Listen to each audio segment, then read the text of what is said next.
Eu, sinceramente, gostaria que todos aqueles que estão entre nós, vivendo uma experiência de dor, ouvissem dos lábios do seu pastor nessa noite, que o Espírito Santo é apresentado na Bíblia como um Espírito consolador. E não é porque ele é um Espírito consolador somente que nós esperamos decifrar esse código da dor que a Bíblia Sagrada traz e revela. Mas é também na esperança de que essa palavra possa chegar ao coração de quem nesse momento está passando por alguma dificuldade. E não é difícil. Jesus disse que no mundo teríamos aflições. Então, se existe uma realidade com a qual nós precisamos aprender a lidar, é com o sofrimento. Ele não poupa ninguém. A flecha da dor alcança um casebre no alto de uma comunidade do Rio de Janeiro, assim como ela voa sobre os muros de condomínios fechados na área mais cara da cidade. Portanto, tem gente chorando em todo lugar. Se há uma coisa democrática, é o sofrimento. Sofremos porque nós somos humanos, mas fundamentalmente nós sofremos porque nós transitamos num mundo caído. E o que o pastor quer dizer com mundo caído? Quer dizer que os sistemas com os quais nós interagimos todos os dias e que faz parte da estrutura da vida humana em sociedade, mais precisamente aqui no Rio de Janeiro, estão manchados pela morte, pelo tom do pecado. E por isso nós sofremos. Tem gente sofrendo no sistema público de saúde, tem gente sofrendo porque tem uma enfermidade cujo medicamento é muito caro e precisa entrar com processos na justiça e liminares para poder receber do Estado o tratamento. Tem gente sofrendo por incapacidade, gente que está incapacitado de andar, incapacitado de enxergar, incapacitado de ouvir. O fato é que tudo à nossa volta está morrendo. Não sei se você já se sentiu despertado para isso, mas tudo está morrendo. Os seres humanos estão morrendo. A criança acabou de nascer e inicia um processo de deterioração orgânica. Há aquele momento de crescimento, maturação e depois começa a viver as experiências da idade. Os ossos já não são mais os mesmos. A mobilidade, capacidade de usar o seu sistema muscular também não é mais o mesmo. A verdade é que tudo à nossa volta está morrendo, porque todos pecaram e destituídos foram da glória de Deus e, portanto, vivemos num vazio da glória de Deus, esperando que Ele manifeste o seu poder sobre nossas vidas, aqui e ali, à medida que nós vamos ganhando terreno na vida.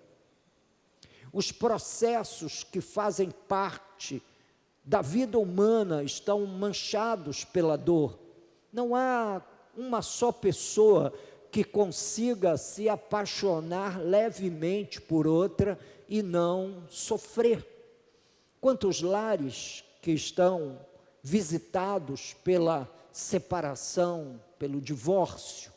Quantos casais que já se preparam para esse momento difícil, que é a vida conjugal, dizendo que, olha, quando a gente começar a nossa vida conjugal, se não der certo, separa. Então eu quero lhe dizer que tem tudo para não dar certo, porque se você contempla no futuro ceder ao seu sofrimento, tomando essa porta de saída do casamento mais rápida que você encontrar, então quer dizer que você não vai ter nenhuma resistência à dor ou às dificuldades e que por isso era melhor não casar. A verdade é que famílias sofrem, os pais sofrem. Eu convivo aqui na igreja, todo o tempo os irmãos devem imaginar como é a vida do pastor. Eu convivo todo o tempo com a dor do outro. Eu já não falo da minha própria dor ou da minha dor pessoal, mas é a dor de toda a comunidade, de toda a congregação, que se junta aqui para a gente viver a realidade do pastoreio e da fé, e no meio desse trânsito ao longo da vida, a gente vai enxugando a lágrima de um aqui, enxugando a lágrima de outro ali. Mas, apesar de nós vivermos num universo manchado pela morte, contaminado pela dor, parece que a gente não entende absolutamente nada do sofrimento. Nós imaginamos que a fé é um escape, uma porta de saída do sofrimento. Há inclusive uma igreja muito conhecida aí no mundo religioso que faz uso desse slogan: pare de sofrer, como se fosse possível nós apertarmos o botão e tudo ficar resolvido. A fé não é uma garantia de uma vida indolor, não. A fé é uma porta de entrada num universo de entendimento e conhecimento sobre o sofrimento que nós não tínhamos até o momento de acessá-la através da graça de Deus. A verdade é que, admitamos ou não, a narrativa bíblica, a história da vida humana é uma sucessão de calamidades desde sempre. Desde sempre nós temos a narrativa de guerras, lutas, fome, dor, sofrimento, doença, que vai atingindo um povo aqui, outro ali, mudam-se os séculos, entramos em novos ciclos históricos, mas a dor humana continua na raiz da experiência de cada pessoa nesse mundo caído em que nós vivemos. Alguns apegam-se a essa realidade para defenderem uma vida completamente agnóstica, longe de Deus, ou uma vida escolhida para ser vivida dentro do ateísmo. Eles acreditam que por força da presença do sofrimento, Deus não exista, enquanto as Escrituras demonstram que todo esse sofrimento e toda essa angústia humana é resultado da rebelião contra Deus. São os nossos pecados que nos fazem sofrer. E não somente os nossos pecados pessoais, mas o pecado em si, esse ato de rebelião cometido no Éden e que trouxe toda a humanidade para dentro desse poço escuro, afeta a vida de todos nós. E ela é um verdadeiro elemento de instrução para nós que nos homens sofrem, porque se rebelam contra Deus, contra a sua vontade, contra o seu querer, contra as suas instruções, contra as suas orientações. C.S. Lewis, um famoso escritor inglês, que grande parte da sua obra foi consumada ao longo dos anos 50 e 60, aqui na Inglaterra, ou aqui não, lá na Inglaterra, disse: o sofrimento é o megafone de Deus para um mundo ensurdecido. Palavras de C.S. Lewis: o sofrimento é o megafone de Deus para um mundo ensurdecido. Em outras palavras, nós, na maior parte das vezes, quando estamos passando por aquele território doloroso da vida, nós reencontramos a oração, nós reencontramos uma fé mais robusta, nós reagimos com mais força para vivermos a vida, movido por esse sofrimento e a nossa tendência de querer fugir ao máximo de qualquer situação dolorosa no nosso viver pessoal. Portanto, a ideia popular é que os homens sofrem porque pecam, os homens sofrem porque estão de costas para Deus, os homens sofrem porque rejeitam a vontade de Deus sobre suas vidas, rejeitam sua instrução, rejeitam o seu plano, rejeitam sua aproximação e seu amor, e por conta disso sofrem. E portanto Deus usa esse sofrimento, essa linguagem, para de alguma forma despertar-nos dos nossos sonos pessoais. Todos nós corremos o risco de, em algum momento da vida, pegar no sono, espiritualmente falando, e precisar de uma sacudidela. E é nesses momentos que eu, como pastor, acompanhando tantas pessoas e tantas famílias ao longo do meu ministério, tenho visto o Senhor mexer com vidas pessoais. É ali que vão lembrar-se de Deus, lembrarem-se de fazer orações, buscarem a Deus. É muito simples. Eu, de vez em quando, vejo isso no culto de oração. A pessoa nunca vem ao culto de oração, mas um fogo abrasador é aceso em sua vida e logo, logo ele começa a aparecer no culto de oração para tentar de alguma forma apagar esse incêndio, imaginando que é exatamente isso, que a fé é um movimento reativo à dor, quando na verdade a fé é um movimento voluntário na direção de Deus, depois de ter sido despertado pelo Espírito da graça no seu coração. E aí passamos a buscar ao Senhor. Quanto mais sustentaremos um estado de rebelião contra Deus? Essa é uma pergunta que eu faço.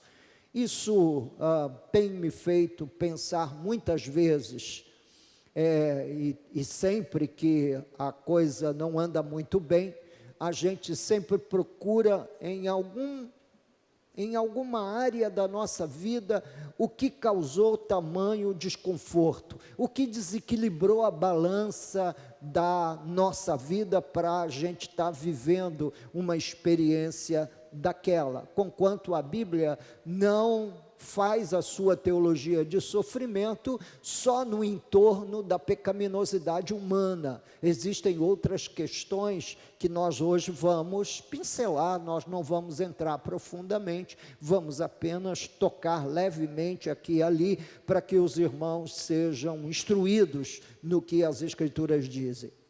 Nesse caso, o sofrimento é o caminho no qual alguns são conduzidos pela mão graciosa de Deus, e eu louvo a Deus por todos os momentos em que fui visitado por sofrimentos pessoais, angústias pessoais, porque a mão graciosa de Deus apareceu no meio da escuridão, iluminando e guiando o caminho que eu deveria andar. Acho que ou acredito que a maior parte dos cristãos vivem essa experiência e são levados, conduzidos pela mão graciosa de Deus ao longo da sua trajetória de dor, alguns com uma trajetória de dor de longa data, alguns com problemas que já fazem parte do seu cotidiano e que vai acompanhando aquela vida já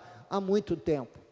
Em Deuteronômio capítulo 28, versículo 45, falando dentro do regime da lei, como é que no Velho Testamento eles entendiam o sofrimento e a dor. É óbvio que Deus começa no Velho Testamento, mas vai concluir toda a sua obra e toda a sua revelação no Novo Testamento. Mas lá em Deuteronômio, capítulo 28, versículo 45, diz assim: todas estas maldições virão sobre ti e te perseguirão e te alcançarão, até que sejas destruído, porquanto não ouviste a voz do Senhor teu Deus, para guardares os mandamentos e os estatutos que te ordenou. Esse é o pensamento, digamos, central, que ocupa a nossa cabeça, a nossa imaginação como crentes e como seres humanos de uma forma geral.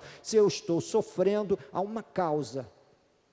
Se eu estou sofrendo, é por causa de alguma coisa que eu fiz e que não agradou a divindade, e por isso Deus está reagindo dessa maneira. Era assim que se pensava no Velho Testamento, e somente assim.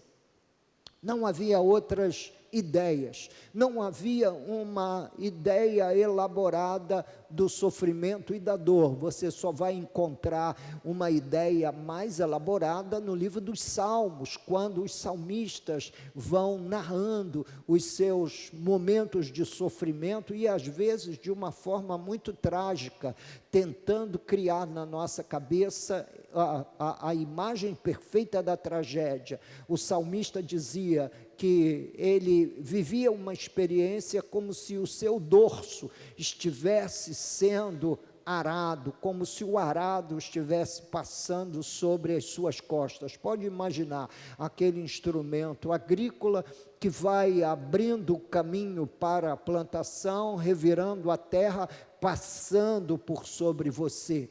Então, uma maneira trágica de descrever a dor e o sofrimento, mas nada muito elaborado.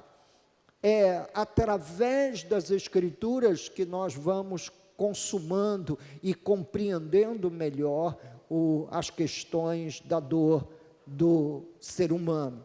Sofrimento como consequência da dureza de coração é a causa mais conhecida nas Escrituras. E a vida seria realmente mais fácil se a Bíblia Sagrada não entrasse por outros caminhos, se Deus não falasse de outras maneiras em outros livros e em outras partes da revelação. Seria muito fácil se todo o tempo o sofrimento fosse apenas uma questão de causa e consequência, porque você destruiria a causa, resolveria o problema da causa e assim estaria resolvido o problema da dor. Mas não é bem assim. As coisas não podem ser simplesmente elaboradas como causa e consequência. Se você está sofrendo, é porque você cometeu algum pecado grave contra Deus e Deus está pesando a sua mão sobre sua vida. Isso acontece, pastor? Sim, isso acontece. Mas essa não é a única ideia de sofrimento que nós encontramos nas Sagradas Escrituras. Existe o desenvolvimento elaborado desse pensamento e de uma forma gloriosa, e os irmãos verão como o sermão fechará. Mas tudo seria bem mais fácil de ser compreendido e resolvido. A gente se arrependeria, seria ministrado pela confissão e pronto, o problema do sofrimento teria tido seu fim. Mas infelizmente a vida não se desenrola de forma tão lógica assim, causa e consequência. Não, a vida tem os seus momentos degradê, tem os seus diversos tons acinzentados ao longo do caminho, e a gente, muitas das vezes, se quiser se aferrar a um único pensamento, vamos a qualquer instante ter uma grande dificuldade de entender outras situações que certamente tomarão lugar no decorrer da nossa experiência de vida. Por exemplo, tome o caso de José. Os irmãos já ouviram falar de José? Já ouviram falar?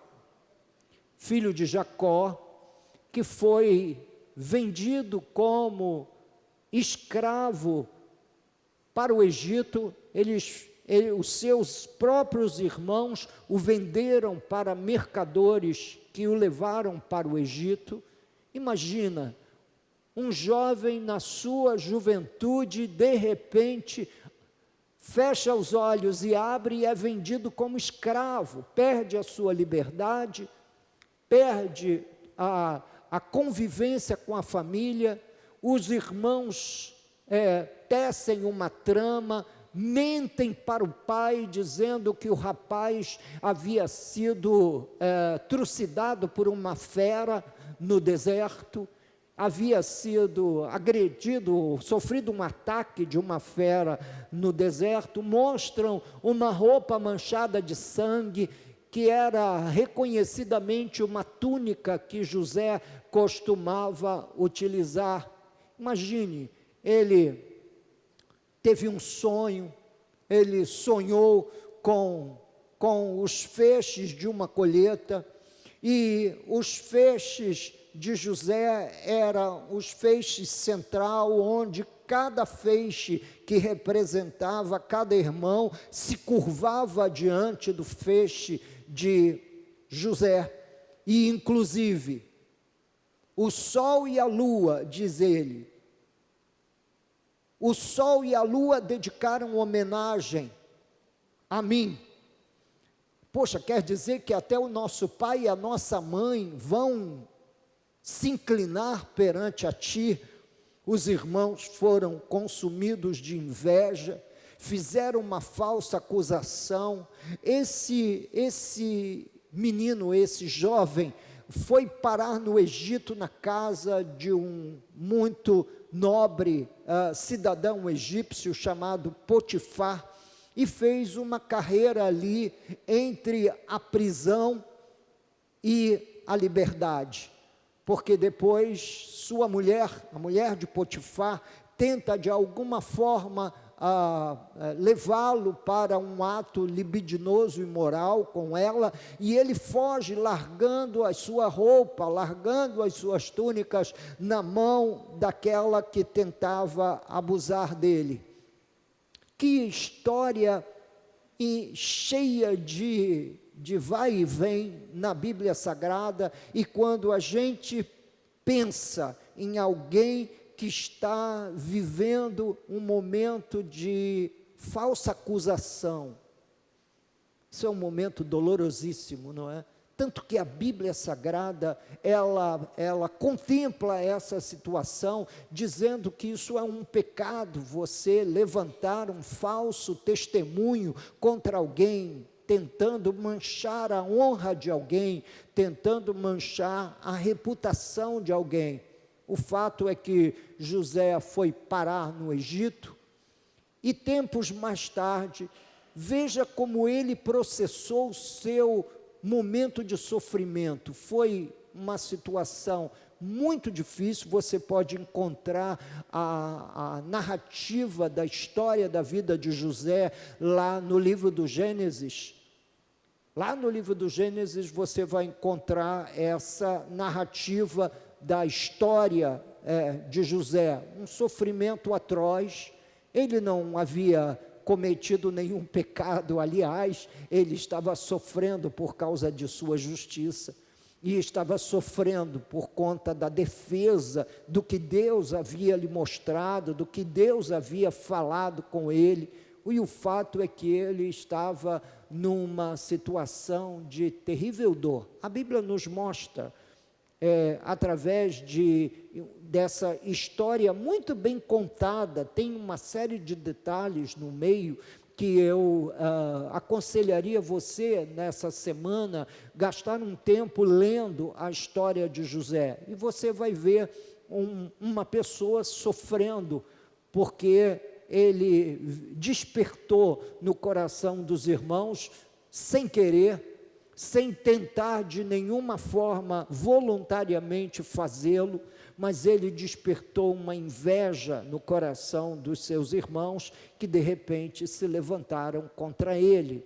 Foi um momento de sofrimento, dor, dificuldade, mas ele, veja como ele elaborou a sua própria dor. Ele diz: agora não se aflijam, nem se recrimirem por terem me vendido para cá, pois foi para salvar vidas que Deus me enviou adiante de vocês. Então, José viveu melhor a sua dor quando ele contemplou a soberania de Deus, conduzindo a sua vida ao longo da história, e que era necessário, portanto, ele viver aquela experiência dolorosa, porque Deus tinha planos futuros para proteger toda a família de José, Jacó e todos os seus irmãos.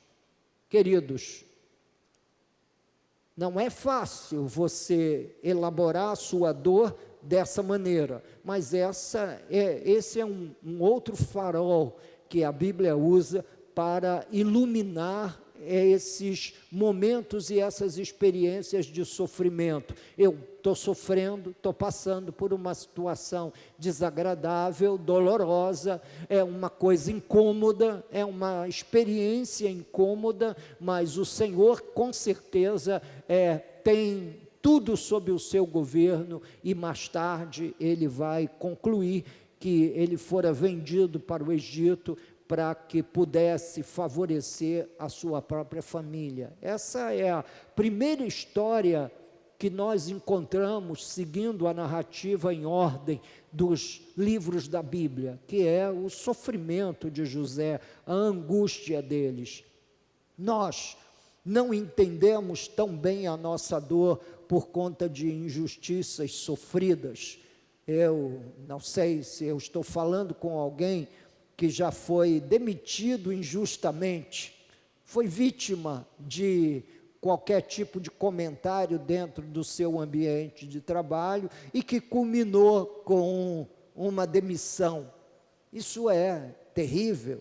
Na verdade, esse processo de fritamento dessa reputação pode levar muito tempo. Hoje, na internet, hoje o que mais nós estamos vendo todos os dias acontecer é esse cancelamento público de certos indivíduos, que são, como tudo está sendo tratado aos olhos de todo mundo no Instagram. Então, o que acontece? A pessoa é ali mesmo julgada e ali mesmo condenada. Mas é consolador para nós pensarmos que nosso sofrimento pode, nesse momento, ser uma reserva desconhecida de algo que no futuro poderá acontecer conosco. Considere sempre esse ato soberano de Deus. Eu não estou sofrendo por acaso, mas é injusto, pastor. Quantas vezes eu já ouvi essa frase? Mas é injusto fazer isso, falar isso, dizer aquilo. Olha, meus queridos irmãos, nós vivemos num mundo de injustiça. Nós habitamos num vale de morte. A vida da gente se desenrola nesse ambiente, e você já deve ter ouvido falar, ou ter o seu filho chegando em casa, ainda criancinha, chorando, dizendo: mas eu fiz o dever de casa, emprestei para o amiguinho colou de mim, e a professora me tirou ponto, mãe. E aquela angústia no coração da criança desde cedo, lidando com a dor da injustiça. É possível que haja uma causa maior reservada para o nosso futuro, para ser manifesto no nosso futuro. Se você está sofrendo, acalme-se, não é o fim da linha ainda, amém? Coloque isso nas mãos de Deus, peça a Deus que conduza a sua vida, peça ao Senhor que não erra, que não comete equívocos, que continue a liderar e a conduzir a sua vida no dia a dia, e espere por um mover das mãos de Deus. Outras vezes o sofrimento não tem explicação, nem no presente, nem no futuro, como no caso de Jó, aquele homem que era um homem destacado na sociedade patriarcal, que tinha muitos bens, que tinha uma família feliz, cuidava da sua família com nobreza espiritual. Diz que ele se levantava muito cedo para buscar a Deus em favor dos seus filhos, que sempre estavam reunidos em almoços e banquetes aqui e ali.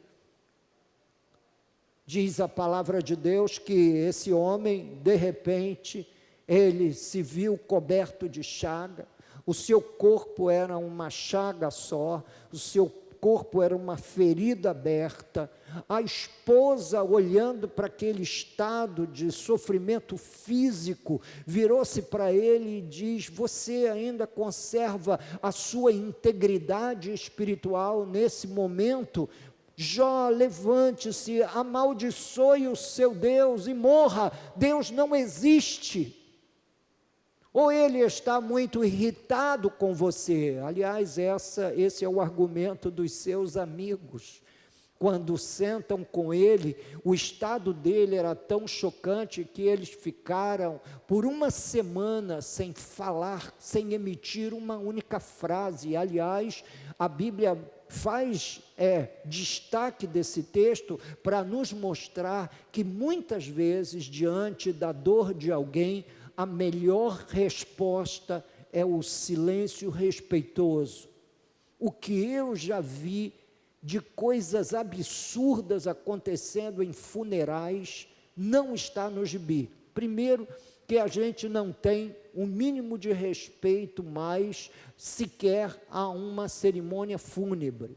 Então você vai fazer um funeral, tem um grupo de pessoas que fica dentro de um reservatório, onde fica lá a urna, e um outro grupo que ficam do lado de fora, contando piada, brincando, rindo, fazendo e acontecendo, quando na verdade deveriam exercitar minimamente um pouco de respeito pela família enlutada. E, portanto, esses amigos, quando encontram com Jó, a primeira coisa que eles tocam, o primeiro assunto deles, eles vão invocar essa lei de causa e consequência. E vão dizer para Jó: o seu problema é que você cometeu um grave pecado. Você não foi íntegro diante de Deus, e é por isso que você está passando pelo que você está passando. Jó faz um embate de argumento com seus amigos a maior parte do tempo, e o livro termina mostrando Deus abençoando em dobro aquele personagem. Ele passa a ter o dobro de filhos que perdera, passa a ter o dobro de patrimônio do que tinha, e Deus, mudando a sorte de Jó, diz o texto, termina assim: enquanto ele orava pelos seus amigos agressores, né?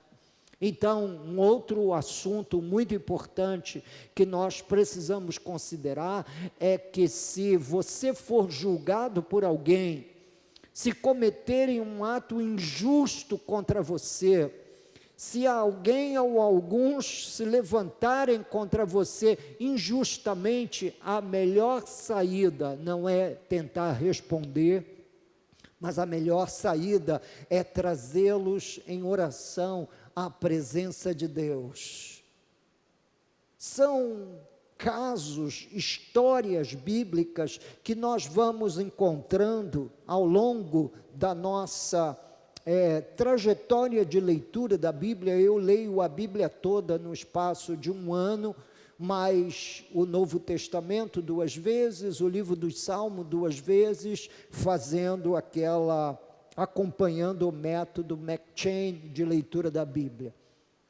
Então eu passo por essas histórias todo ano, e todo ano eu sou forçado a revisitar essas estações do sofrimento, e ver como a Bíblia é tão sábia ao iluminar vários terrenos importantes para que nós não tenhamos uma interpretação da vida baseada só em causa e consequência. A Bíblia nos fala desse sofrimento, desse julgamento prévio de outras pessoas contra aquele que está debaixo daquele momento de dor. É mais ou menos, se a pessoa está sofrendo, causa mais sofrimento.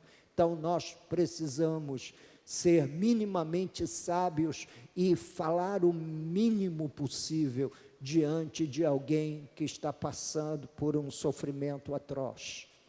Então eu dizia aos irmãos que eu já presenciei cenas das mais terríveis em funerais, como alguns irmãos bem intencionados. Eu não acredito que ninguém faça isso movido de qualquer tipo de zelo maligno, mas bem intencionado, chegam para a pessoa que perdeu o seu ente querido e diz para ela o seguinte: não, minha filha, não chore não, ele está com o Senhor. Nós sabemos que ele está com o Senhor, mas como consolar o coração de uma viúva, como consolar o coração dos filhos na perda de uma mãe, na perda do pai? Eu tenho desenvolvido na minha vida, ao longo desses 40 anos de ministério, uma coisa: eu evito falar muito em funerais, foco naquilo que as Escrituras Sagradas mostram como a esperança eterna do crente.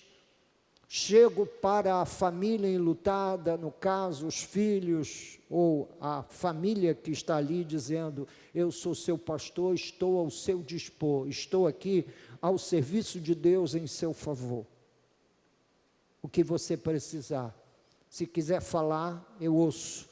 Se quiser desabafar, eu ouço com atenção, mas tenho entendido que a melhor postura diante da dor, e da dor que você não sabe ou não faz a menor ideia da sua intensidade, a melhor coisa é orar em secreto e estar ao lado daqueles que estão passando por esse momento doloroso na vida, com respeito, com sensibilidade e respeito. Saindo do Velho Testamento, entrando no Novo Testamento, para daqui passar o tempo até o fim do sermão com os irmãos, a Bíblia nos fala do caso do cego de nascença. Imagina, o pai e a mãe estão ali para ter o seu bebê, o bebê nasce, e a criança vem com uma deficiência visual, de nascença. O comentário dos discípulos de Jesus e das pessoas no entorno do caso é muito comum.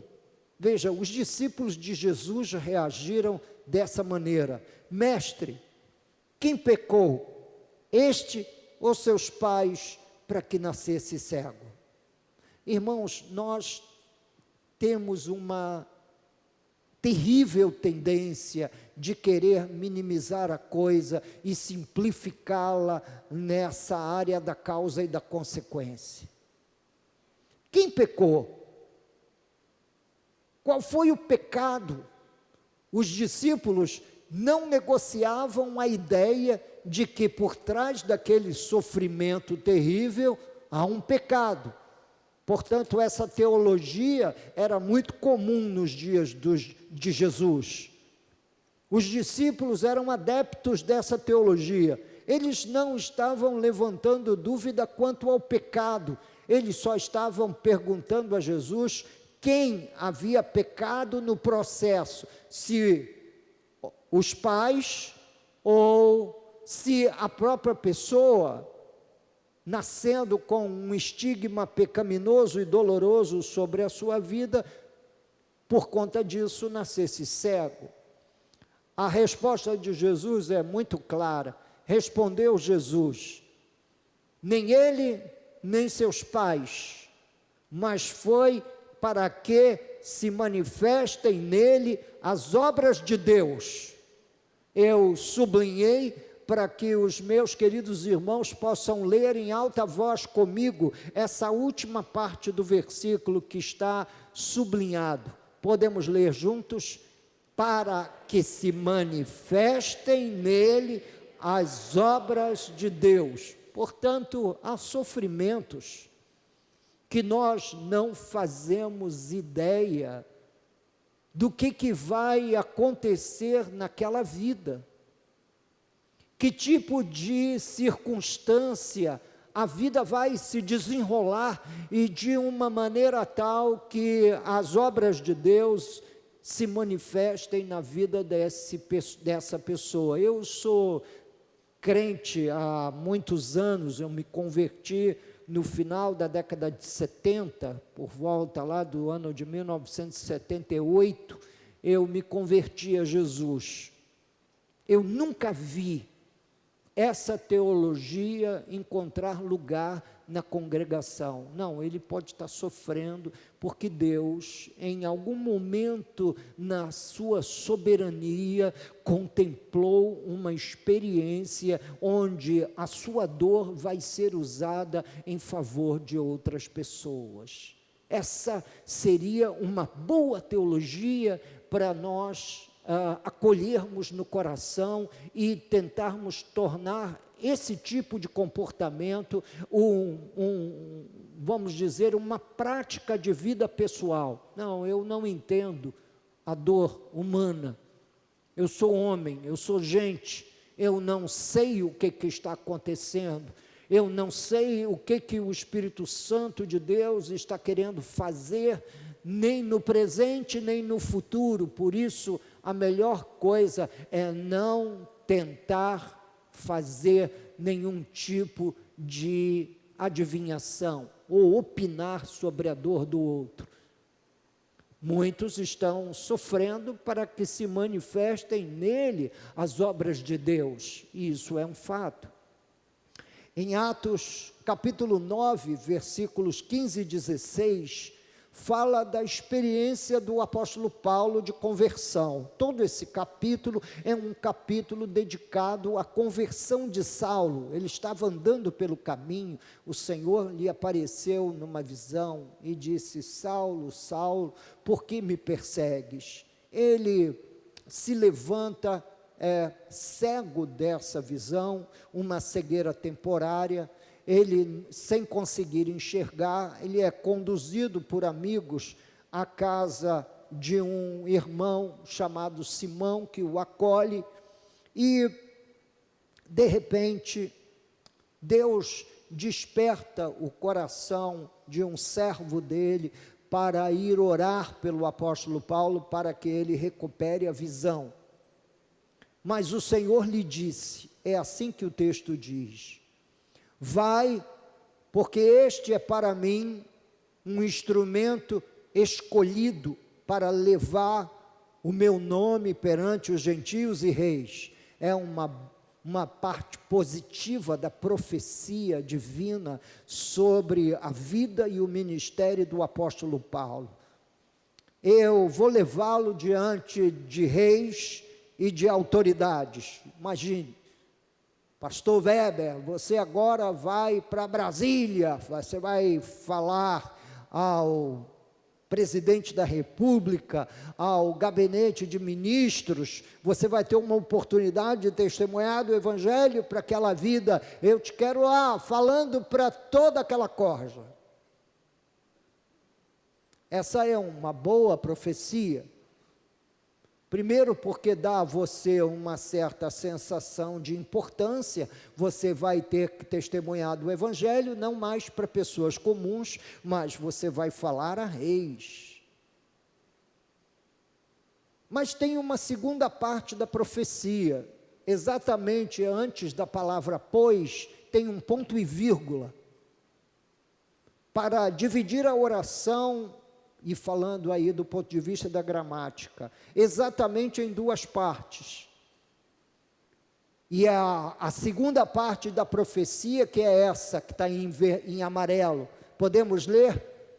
Eu lhe mostrarei quanto lhe importa sofrer pelo meu nome. O sofrimento de Paulo era um sofrimento profético, que estava relacionado à sua vida, trabalho, até a morte, e morte dolorosa, que ele sofreu. Ele foi degolado, ele morreu, meus irmãos, e foi executado na prisão, e a morte de prisioneiros que eram executados na prisão era exatamente isso. Ele foi degolado. E geralmente se usava não a guilhotina foi na Revolução Francesa, já, meus irmãos, no século XVIII. Naquela altura era um machado pesado, bem afiado, que cortava a cabeça do prisioneiro. Portanto, Paulo não teria dias ensolarados, todos nublados, de muita tempestade, Deus dizendo, eu vou mostrar para ele o quanto importa sofrer pelo meu nome. Portanto, era um sofrimento que estava inserido intimamente ao chamado que o apóstolo Paulo recebeu. Veja como nós vamos notando ao longo da Bíblia tons diferentes, em cada cena, em cada história, em cada caso, um caso diferente, para que nós, diante do texto bíblico, pudéssemos crescer e amadurecer como seres humanos diante da dor do próximo. Então, quem poderia, olhando a vida do apóstolo Paulo, sem saber dessa profecia, quem poderia, olhando para ele, dizer, meu Deus, mas esse homem não tem um minuto de paz, esse homem não tem um minuto de sossego, ele sofre perseguição pelas mãos dos judeus, sofre perseguição pelas mãos dos gentios, sofre perseguição pelas mãos dos próprios irmãos dentro da comunidade, como no caso de Corinto, onde ele foi tão resistido, embora tivesse sido o pastor pioneiro, plantador daquele trabalho. À medida que eu vou lendo a Bíblia, eu vou tomando consciência de que eu conheço muito pouco da dor humana. E essa falta de entendimento da dor humana deve nos humilhar, gente. Deve nos tornar seres humanos, cristãos, mais solidários. Devemos andar com um lenço na mão, não fazendo uma crítica das lágrimas alheias, mas oferecendo consolo a quem está passando por um momento de dificuldade, às vezes com o filho, com a filha, outras vezes com a doença, outras vezes sabe-se lá nesse universo de opções para se sofrer, que tipo de sofrimento a pessoa está vivendo ou experimentando. Ninguém entende muito bem a causa das suas dores.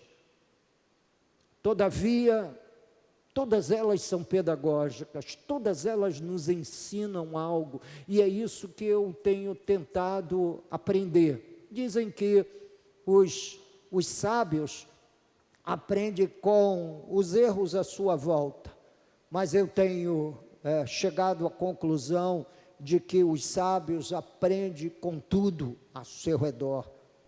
aprende com a dor do outro e aprende também com a sua própria dor. Toda dor é pedagógica. Mas na segunda carta aos Coríntios, e eu coloco todo o versículo em amarelo para destacar todo o versículo para que você alcance entendimento um pouquinho a mais, suba mais um degrau na escala do seu entendimento da dor humana. Em 2 Coríntios capítulo 1, versículo 4, diz lá: é Ele que nos conforta em toda a nossa tribulação. Para quê? Para quê? Para podermos consolar os que estiverem em qualquer angústia, com a consolação que nós mesmos somos contemplados por Deus. Só é consolado quem necessita de consolo, e quem necessita de consolo é quem sofre. Então, por vezes, a experiência que nós vamos obter de uma circunstância dolorosa para a nossa vida pessoal, esse consolo, amanhã você vai poder abençoar outras pessoas com esse consolo que você recebe da mão de Deus no momento da sua tribulação e no momento da sua angústia. Então, esses são cenários das Escrituras que vai nos ajudando a construir uma teologia bíblica da dor. E eu chego à conclusão de que nós precisamos ser mais solidários, mais amigos, mais cordatos com respeito a todos aqueles que sofrem. Todas as lições aprendidas na escola da dor têm um confortador, tem um efeito confortador para alguém. Todas as lições, suas experiências narradas a quem está passando por algum sofrimento, pode consolar aquele coração. Mas Deus, pastor, nesse caso, como Deus se pronuncia? Como Deus fala no meio da dor da humanidade, no meio da dor das pessoas? Deus deu à igreja um glorioso instrumento para reagir aos confusos sentimentos causados pela dor. Deus proveu no seio do seu povo, no seio daqueles que são chamados pelo seu nome, conforto para quem está vivendo um momento de sofrimento. Olha o que diz Tiago no capítulo 5 e versículo 13. Está alguém entre vós sofrendo? É uma pergunta retórica, porque a maior parte está carregando um fardo de dor, às vezes em silêncio.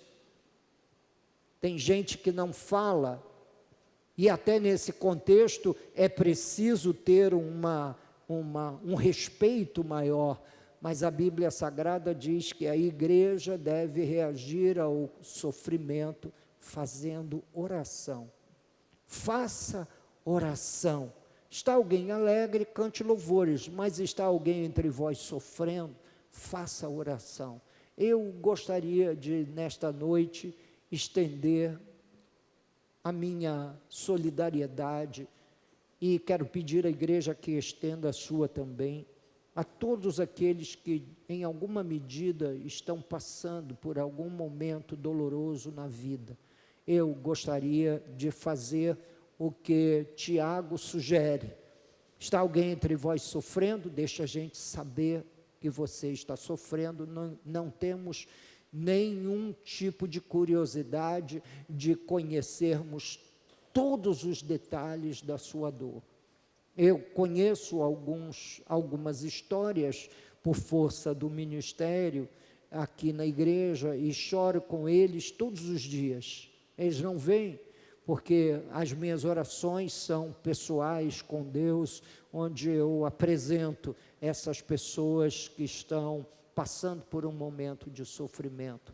Mas eu gostaria de orar por você que está nessa noite aqui na igreja e está sofrendo. E gostaria mesmo de pedir que você saísse do seu lugar, viesse aqui na frente, para nós fazermos essa oração de forma mais contundente, por favor. Selma, querida, Edneia, que a gente conhece bem seu drama, Liliane, Claudete, Marli,